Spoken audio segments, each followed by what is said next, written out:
We got, is it Alex in Tucson? Yeah, hey Matt. How you doing? All right.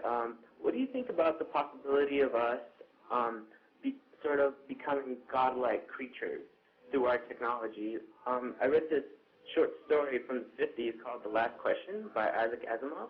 Yeah. And I thought it was extremely interesting. What do you guys think? Can I just just as a quick thing, if you took somebody that lived a couple hundred years ago and showed them the remote control on your TV set, I think that would blow their mind. So as far as how far can technology go and how wild can it get with the results and what would that mean? To a certain degree, you could say that it's already made people sort of godlike, depending on the perspective of the person looking at it. There's some speculation within the transhumanist community and others about just how close we might be to something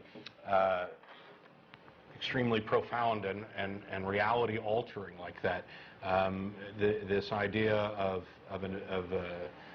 a potential singularity within the next 50, 100 years, whatever, where medical technology and other stuff gets to the point where you may be able to, and this is all going to sound science fiction, download your brain into some type of body or that is where you can easily replace parts and essentially, for all practical purposes, live forever or as long as reasonably possible.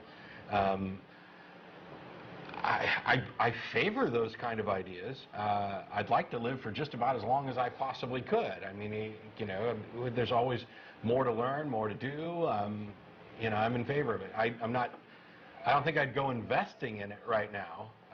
And I don't know that we are in any position to assess really how likely that is. But what we can do is take a look at how far we've come in a short period of time. Take a look at the life expectancy 150 years ago, the general quality of life, and what our knowledge level was 150 years ago and compare it to today. And also, if you map it out, you can see the trend. And it's not a linear growth trend. I won't go so far as to say it's exponential or logarithmic. But it's not. I don't know if it mirrors population or anything else, but there's great potential down the line for some really cool things that used to be science fiction that may affect how long we live. We know and understand what we can do and influence, how we work at the atomic level, at the macro and micro levels. So. But for me, it's like even from a non-personal perspective, I just took a plane from here to Florida. I mean, I'm on something, I don't know how much that plane weighed, and I'm flying through the air going to Florida. And I'm thinking, I can't believe that somebody engineered a way to get something this heavy off the ground and then make it go how fast that thing went to get to Florida.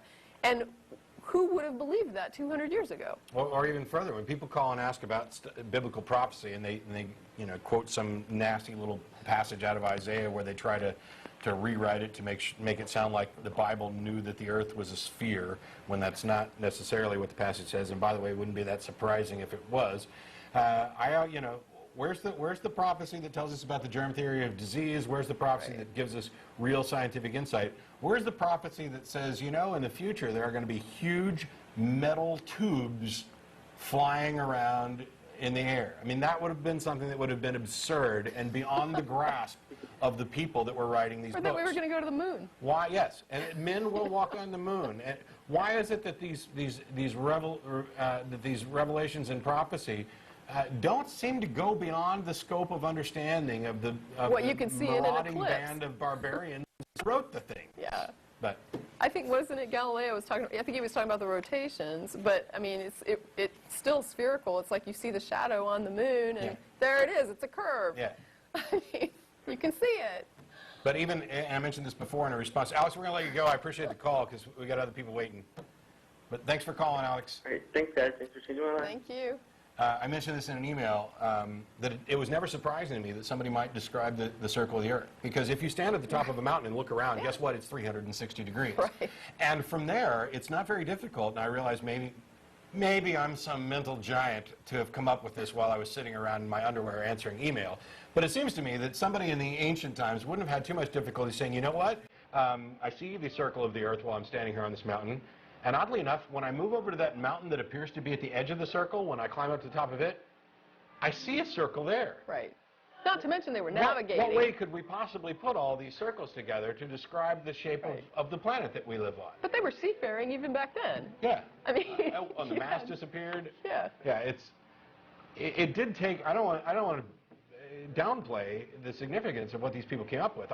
Any epiphany that I might have had is coming on the backs of centuries, millennia of mental giants, and I'm just. Well, yeah, it seems obvious to me now. It wasn't always obvious to somebody, but it shouldn't surprise us, any of us, that at some point somebody managed to figure out that the Earth was round. It had to happen. And by the way, it doesn't matter if some old book, some guy got it right in an old book. It's completely useless information until it's verified scientifically. So it has to wait for the scientific discovery anyway.